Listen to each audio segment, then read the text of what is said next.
Toto sú schody, ktoré boli extra pekne obložené, takto ich zničili mačky. Tieto koberčeky tu boli úplne novúčké.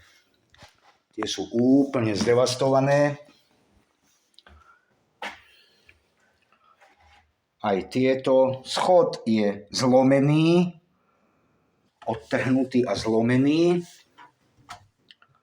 Toto sú schody na poschodie. Všetky koberce sú zničené. Takýto poriadok tu bol.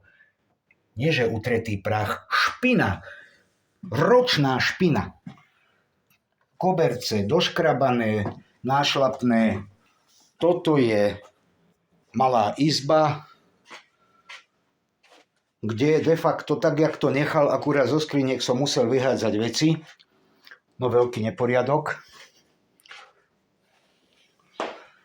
Toto je kúpeľňa, kde tu vo vaničke, čudoval som sa, čo tu stále smrdí.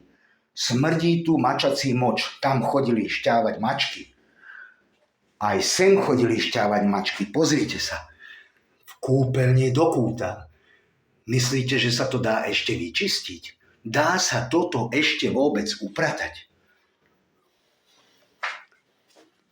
Toto je podlaha, ktorú vytopil a je totál poškodená. Môžeme ju vyrúbať a dať novú podlahu. Toto je spálňa,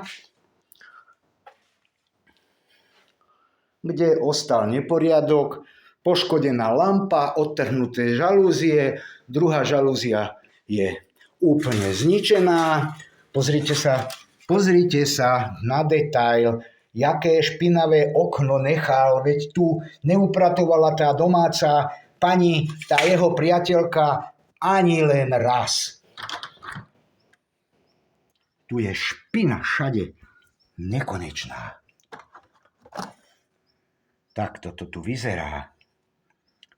Nekonečná špina.